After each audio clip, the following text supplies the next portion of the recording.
She took a job cleaning barns on a ranch, and the cowboy who helped her shovel was the owner in disguise.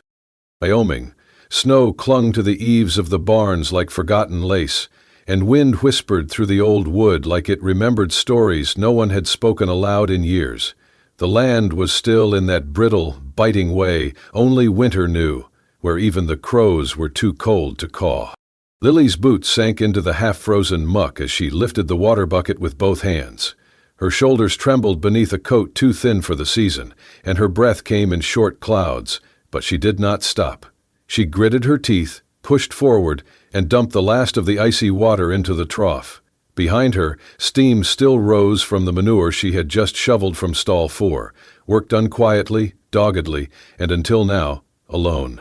"You think this work ain't a little too heavy for a woman?" a voice asked behind her, low, not mocking, but quiet with curiosity. She turned slowly, her chest rising not in surprise but in exhaustion. A tall man stood a few paces away, leaning on his shovel. He wore a brown wool coat dusted with snow and a wide-brimmed hat pulled low over eyes that studied her in silence. Lily didn't flinch. She didn't even blink.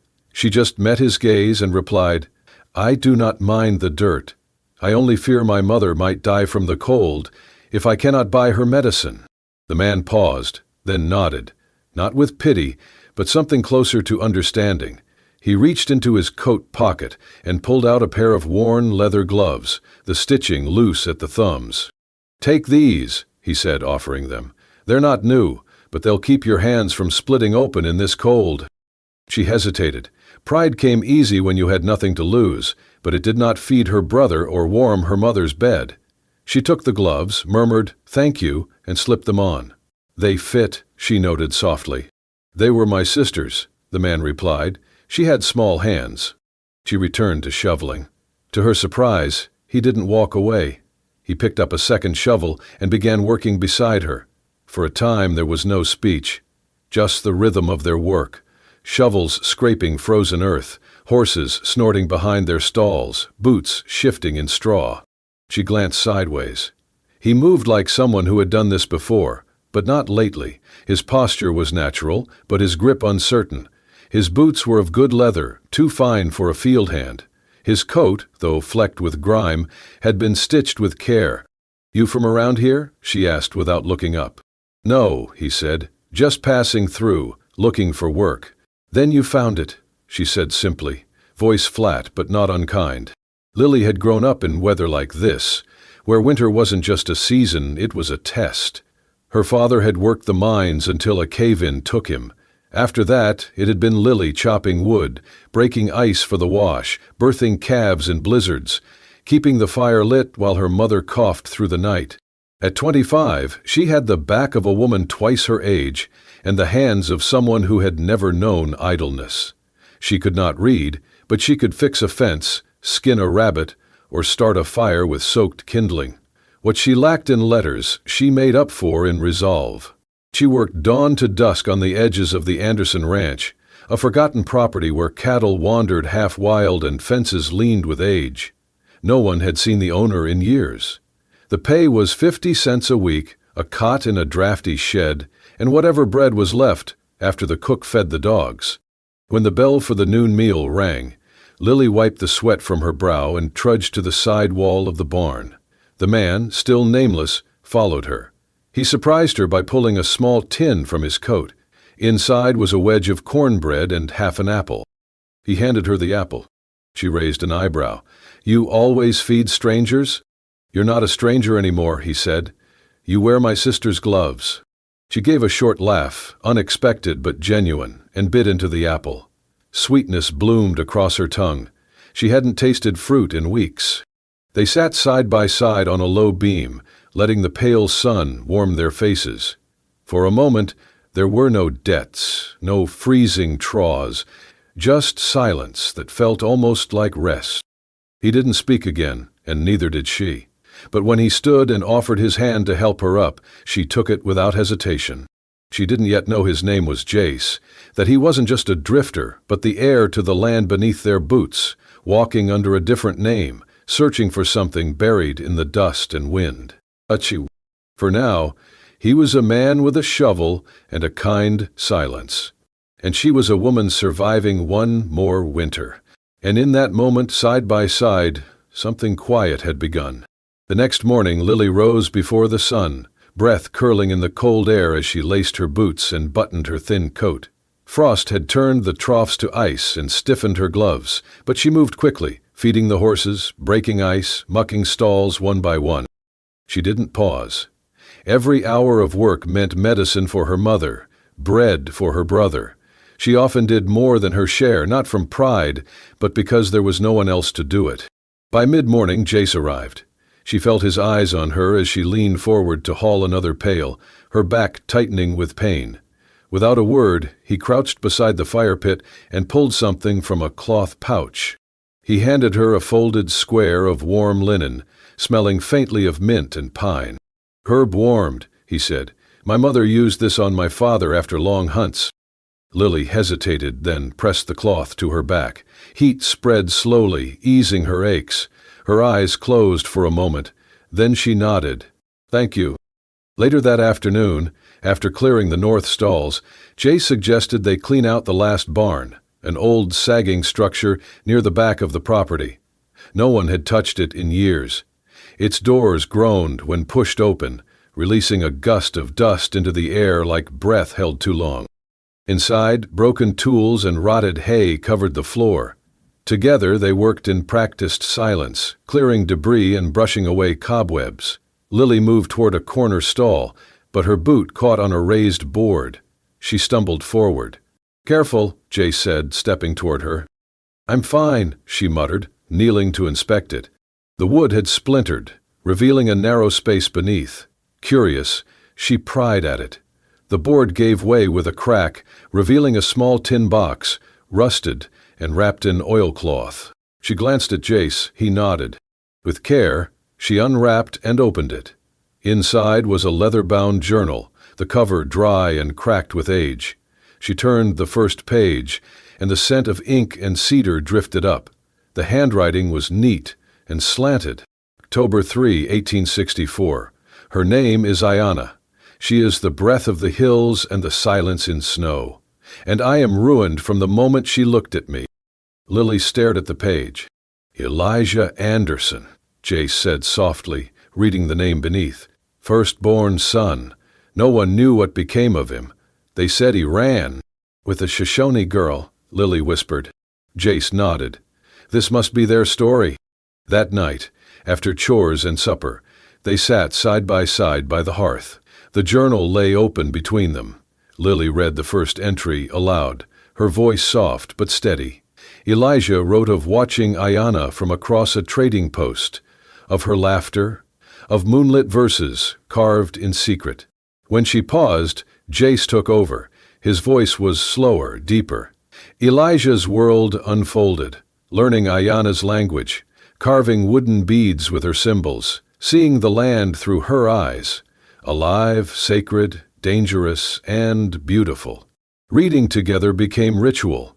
Each night, after work, they met at the fire and opened the journal. They never skipped ahead. They followed the story as it was meant to be told, entry by entry, true. By day they said little of what they read, but their silence held reverence. This wasn't just memory, it was legacy. Something sacred lived between the lines. And without saying it, they both knew. They were not just reading a love story. They were stepping into one.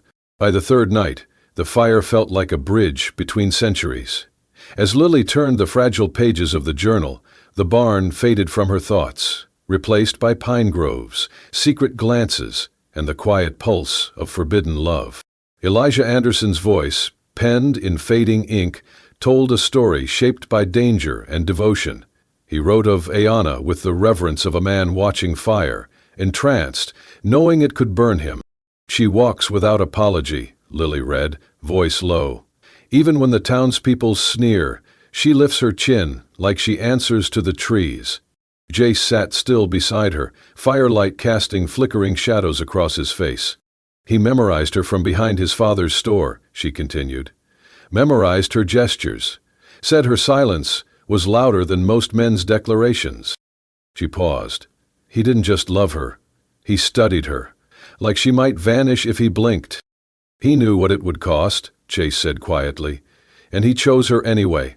Elijah's words blurred into tender confessions, sneaking from Sunday sermons to meet Ayanna near the riverbank, learning her language, hiding carved tokens for her to find. But the shadows grew. His father threatened to disown him. Townsfolk whispered savage and shame. Traders looked at Ayanna like something to bargain for. He told his father, Chase read, said he couldn't marry the banker's daughter, couldn't inherit stolen land while loving someone they refused to name. His father hit him. He was heir to it all, Lily said, and he gave it up. Candlelight danced across the page where Elijah had written simply, I would rather be poor with her in exile than rich without her in hell. Lily swallowed. Her hands were rough from work, but what hurt most was buried deep. I know that feeling, she whispered. Jace looked at her. The feeling of standing outside, she said, eyes on the fire. Of being told you were born wrong, covered in mud and judged before a word leaves your mouth. Jace held her gaze. And yet you keep your head high, like her. Lily looked away, her voice soft. She had someone who saw her. You do too, he said quietly. She didn't answer, but something shifted between them. The story moved forward. Elijah and Ayanna fled the town. He sold his horse, bartered his father's watch for blankets and a knife. They traveled by moonlight, heading toward land unclaimed, unguarded. He doesn't know where they're going, Lily whispered, only that it must be somewhere they can walk without hiding. Not many people would leave everything behind, Jace murmured. Not many are given the chance, she replied. Jace nodded slowly. And fewer still take it. Their eyes met, just for a moment. Then she looked down again. They finished the night's reading without rush. As the fire dimmed, they sat close, but not yet touching, bound not just by the story, but by something slowly blooming between them. When Lily rose to leave, she lingered in the doorway. Thank you, she said. For what? For not skipping ahead, she replied. For reading slow, like it matters. It does, he said. And in the hush between fading footsteps and flickering light, something began to grow, not just between them, but within them, quiet, real, and just beginning. The nights grew colder, and the fire between them grew warmer. Each page of the journal felt like a breath drawn from the past, fragile, but burning with life. Lily and Jace read slower now, not from fatigue, but reverence. The story was nearing its end, and neither wanted to rush what felt like a prayer written in ink. Elijah and Ayanna had disappeared into the highlands, beyond the reach of townsfolk, taxes, and judgment. They built a home from the bones of the forest, a one-room shelter nestled between two cliffs, where smoke could hide beneath the canopy, and no path led straight to them. He called it their Valley of Second Chances, Lily read. He carved her name into a stone by the fire pit, not to mark it as his, but to prove it belonged to her. They survived by trapping, trading with wandering tribes, and growing what they could in the short mountain summers. Elijah wrote of how Ayanna taught him to read the wind, how she counted days by moonlight and leaves rather than calendars. He stopped using the names of months, Jace murmured, pointing to an entry. No more January or April, just the season she sang to the deer, or the time her laughter made the snow melt. Lily smiled, but her eyes stung. The tenderness between Elijah and Ayanna was the kind forged in silence, in daily labor, in shared warmth on frost-bitten mornings. It was not loud, but it endured. On the fifth night of reading, Lily turned the second to last page, and something fluttered loose. It was a piece of faded cloth, delicate as a moth wing, folded carefully between the pages. She held it up to the firelight. Ayanna's handiwork, she whispered. The cloth was embroidered with strange, flowing symbols, curved lines and jagged strokes sewn in dark blue thread. In one corner, an English translation had been stitched in tiny, uncertain letters. Never parted, not by death nor wind nor flame. Jace reached out, fingers brushing the edge of the fabric as if afraid it might crumble. This was hers. Lily nodded. It must have been the last thing she made before... She trailed off, unable to speak. The final page of the journal was dated in Elijah's hand, though the lines were shaky and smudged with what looked like dried blood. Jace took the book and read aloud. They came at dawn, riders in blue and gray. I do not know if they were soldiers or cowards in borrowed coats. I begged them to let her run. I stood in the doorway, hands raised, but they saw only threat. I felt the heat before the sound. He stopped. The fire crackled. Outside, wind pushed snow against the wooden slats of the barn, as though nature itself mourned with them. Lily's voice broke the silence. He died protecting her. Jace nodded slowly. They must have thought he kidnapped her. Or worse, love like that. It never had a place in their world. Jace turned the last page. There, in the corner, beneath a splatter of ink and something darker, were the final words of Elijah Anderson. If my soul still walks this land, let it find peace in the telling. Let someone know we loved with all we had. Let them say it was not shame, but courage. Tell our story true, with reverence. Lily reached over and closed the journal with trembling hands. They sat in silence for a long time, the fire dying down to glowing embers. Then Jace reached into his coat pocket and pulled out the gloves he had given her weeks ago, now worn and dirt-stained, shaped to her hands. Without a word, he set them gently beside the journal. We cannot give them justice, he said softly, but maybe we can give them legacy. Lily looked at him. For the first time his face was unguarded, open, vulnerable, filled with something that had not been there before, conviction. She whispered, You believe this place should remain untouched? He nodded. Not as a monument, as a promise. If we build over it, pave it, sell it, it is like they never existed. Lily swallowed, her voice barely audible. Then, let us be the ones who remember. Jace turned toward her. Slowly, gently, he took her hand. It was rough, calloused, smudged with ash, but it fit into his like it had always belonged there. They did not speak. They did not have to. In the quiet of that barn, surrounded by the remnants of 2 lives carved into memory, their hands touched for the first time, not in passion, but in purpose. It was not a beginning. It was a vow. The next morning dawned bright but brittle. Frost coated the grass like spun glass, and the sky stretched pale above the empty hills. For the first time in weeks, Lily moved with a sense of quiet purpose, not just rooted in survival, but in something more lasting.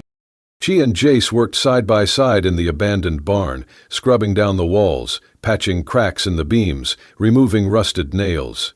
They spoke little, but their silences were full of meaning, pauses that held more trust than words.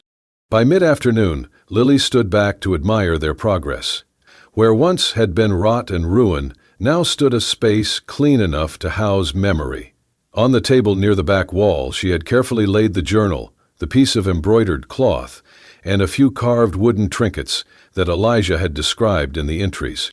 Jace joined her, his hands streaked with dust and sap, his eyes quiet. We could put up shelves, he said, a place to display more pieces if we find them. We should carve their names somewhere, Lily added, so people know this was real, that it mattered. He nodded, and for a long moment they stood together, staring at what they had built. Not just the room, but the sacred intention behind it. Then he turned to her. No matter what happens, he said, voice low, I want you to know, I will not let this place be lost. She looked at him, something stirring behind her tired eyes. Then let us promise, she said, to care for it, to tell their story, so no one forgets Elijah and Ayanna ever lived or ever loved. Jace reached out, brushing a strand of hay from her shoulder. I promise, he said. That evening Lily stayed behind to sort through a bundle of old nails, leaving Jace to fetch more timber from the supply shed near the main house. She moved methodically, humming a quiet tune her mother used to sing during washing days. The wind shifted. She was just about to call out for Jace when she heard voices near the barn's side wall.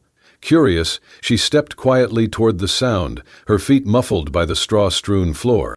You know what this land is worth, son, said a male voice, unfamiliar but sharp. "I'm offering more than fair. You could leave this whole dusty town behind." "And do what?" Jace replied. His voice clipped. "Live easy. Go east. Invest. People like you don't need to shovel barns for dead lovers' ghosts. Let the past rot. Let me build something here." There was a pause. Then Jace's voice again, quieter this time. "I need time to consider." Lily's breath caught. She stepped back, heart pounding, and nearly knocked over a rake. She clenched her fists, turned, and walked quickly across the barn to the trampled doorway. She did not wait for Jace to return. She went straight to the table where the journal and embroidered cloth lay. The room, moments ago sacred, now felt like betrayal. He had promised, and now he was considering selling it. She heard footsteps behind her. "Vele," she turned, holding up the cloth. "You stood beside me," she said, her voice shaking. "You held this. You read his words. You said you would protect this land." "I meant it." "Then why are you speaking to that man like you're just another merchant weighing profit against memory?" Jace looked down. He did not speak. She stared at him, something hardening behind her eyes. "You're not just passing through, are you?" He met her gaze, and this time he didn't hide. "I own the deed," he said. "I'm the heir. Elijah was my great-grandfather." Lily stepped back as if struck. "All this time, you lied." "I never lied. I just didn't correct your assumption." She laughed, bitter and soft. "Of course, because it's easier to earn someone's trust when you wear the same dirt." "Lily," she shook her head, "you're just like the rest of them, pretending to care until a better offer walks in."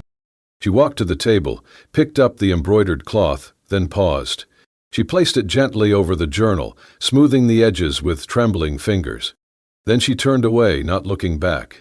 Behind her, the wind slipped through the cracks in the barn walls, stirring dust across the floor like restless ghosts. The next morning, the barn was quiet. Lily was gone, her belongings packed, her cot empty.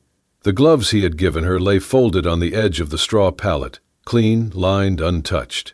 Jace stood in the doorway for a long time, staring at the empty space like it might speak to him. But silence only echoed guilt. He did not try to find her in town. He knew better.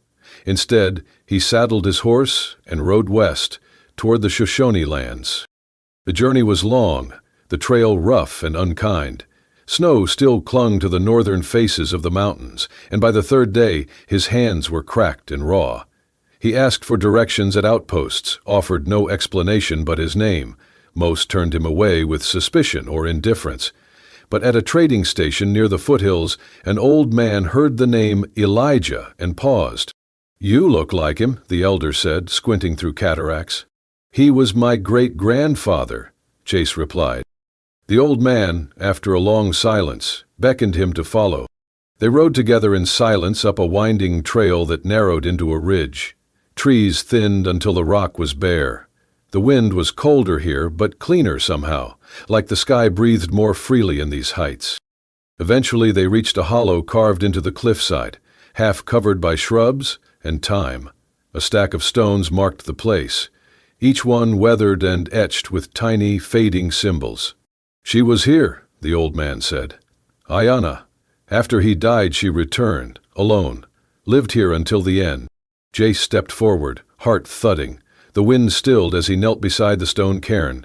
He reached into his coat and pulled out the small carved bead Elijah had described in one of the journal entries, the one Ayanna had once tied to her braid.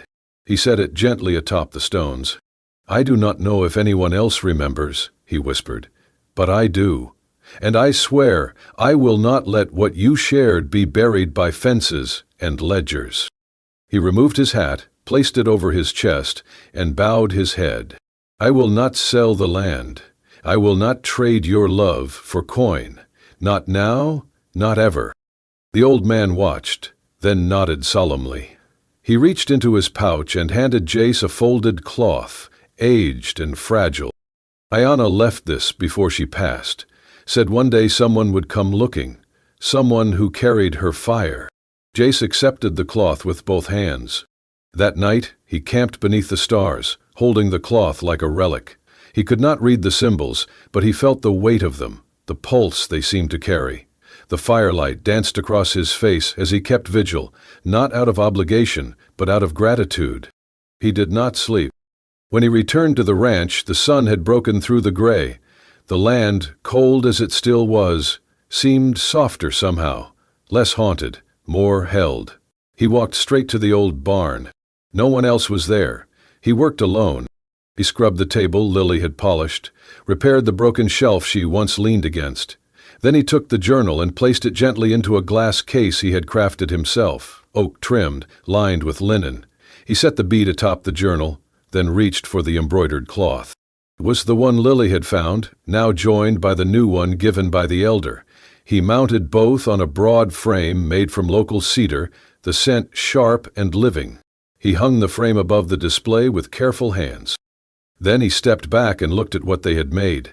Not a museum, not a shrine, something more sacred, a promise fulfilled. He stood there, long after the light began to fade, watching the shadows dance across Elijah's final words. Tell our story true, with reverence. He had. He would. And even if Lily never returned, he would honor what they began, with bare hands and unspoken prayers. Because love, once remembered, never truly died. The news spread faster than wildfire on dry grass. Jace McKenna had refused the offer. Folks in town shook their heads in disbelief. Foolish, some muttered at the saloon. That ranch could have bought him a fine house in Cheyenne. Others smirked behind their whiskey glasses, wondering what kind of man would turn down such money for an old patch of land and a dead man's story. But not all scoffed. 2 days after word got out, a group of Shoshone elders arrived on horseback. They said little, just rode up to the barn, dismounted, and began to build a small stone circle near the entrance, each rock laid with care, each placement a whisper to the earth. When they finished, one of them pressed a tobacco pouch into Jace's hands and murmured in their native tongue. Then they left. The land was still, but no longer empty. That same evening, as the sun dipped low and the wind softened, Lily walked the path back to the ranch. She said nothing as she stepped onto the property. No letter had summoned her, no apology waited in her pocket. Only the pull of unfinished things, and the hollow space where trust had once lived. She crossed the field slowly, taking in the changes. The barn door had been sanded smooth and oiled, the hinges no longer groaned. Inside, the air smelled of cedar and ash, not decay. She paused in the threshold. The room was complete. The glass case gleamed softly beneath lantern light. The journal lay open to Elijah's final words, the embroidered cloths flanking it like sentinels. Small tokens surrounded the display, beads, carved stones, a lock of dark hair tied with leather. Lily stepped inside, silent. She traced a finger along the wooden edge of the frame. Her breath caught when she saw it, her handwriting etched into a plaque just below the display. Love that lived through silence. Memory that lives through us. She did not hear his footsteps, but she felt him behind her. I did not think you would come back, Jace said quietly. She turned. He stood a few paces away, hat in his hands, eyes searching hers without demand. I heard what you did, she said, about the elders, the land. I did not do it to bring you back, he said, but I hoped. There was no bitterness in his voice, just weariness, and hope barely standing. She looked at him for a long moment. You lied. I did, he admitted. By omission, by cowardice. And you were going to sell it. I considered it, he said. But then I remembered their story wasn't finished, and neither was ours. She looked down at her hands, then back to the case. They would have loved this, she whispered. I built it for them, Jace said. Then his voice lowered. But I kept hoping you'd come back to see it. She met his gaze, and for the first time since she'd left, her eyes were soft. Not everyone who leaves, he said gently, means to stay gone. I hope I'm still someone you can trust. Silence settled between them like dust after a long ride. Lily stepped forward, closing the space between them. She looked up at him, the edges of her mouth trembling. "I trusted you the moment you handed me those gloves," she said. "And maybe, I still do." She reached into her pocket, pulled out the same gloves, creased, worn, but whole, and placed them in his hands. Then she smiled. "I came back," she said. Jace didn't smile right away, but his fingers closed around the gloves like they were the most valuable thing he'd ever held. And in that quiet, no more words were needed. The late afternoon sun poured through the barn's open door, casting long, amber rays across the wooden floor. Dust hung in the air like gold flakes suspended in time. Lily stepped inside slowly, her boots soundless on the planks. The small room now felt like a chapel. She approached the glass case and paused, her breath catching as she saw the journal laid open beneath the soft light. Her fingers hovered over the edge, then gently touched the wood surrounding the display. It was smooth, polished, carefully crafted. Hands had built this with devotion. She read the familiar lines again. "Tell our story true, with reverence." Her reflection wavered in the glass, overlapped with the faded ink, and for a moment she saw herself not as she was, but as a continuation. Not just a woman in work-worn clothes, but someone standing in a long line of hearts that had refused to forget. Behind her, footsteps stirred. She turned as Jay stepped forward, holding something wrapped in cloth. He stopped in front of her, unwrapped the bundle, and held it out with both hands. The gloves. The same pair he had given her that first day, now cleaned, mended where the seams had split, and softened by time. "I kept them," he said, voice low, almost shy, "not because I couldn't let go, but because I hoped one day I could give them back to the right hands." She reached out slowly and took them. They still fit. Lily looked up at him, eyes glistening. "You remembered." "I remembered everything," he said. "The way you never once asked for help, but gave it.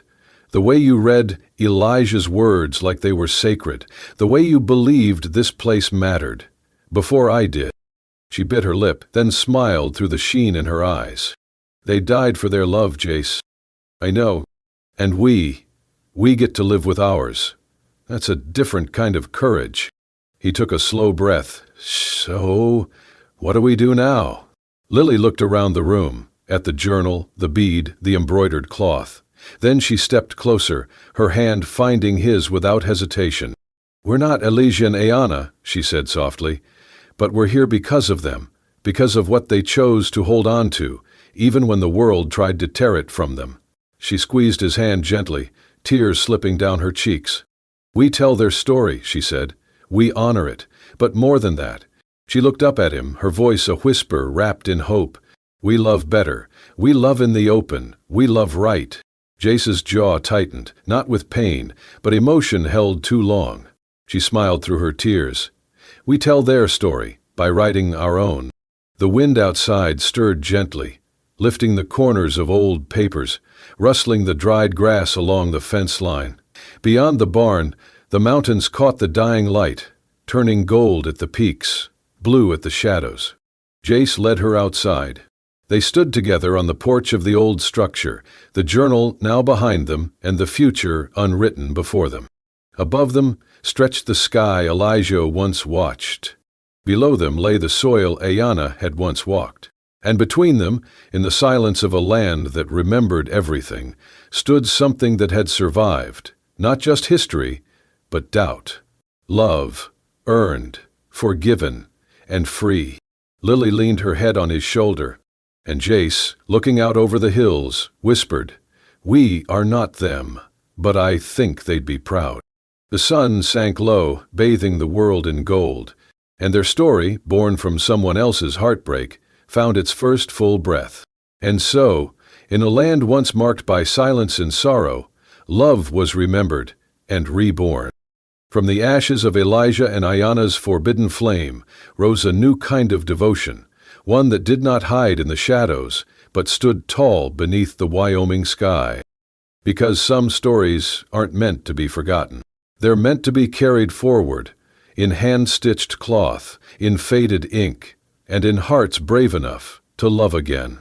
If this story touched you, we invite you to saddle up for more untold romances from the wild frontier.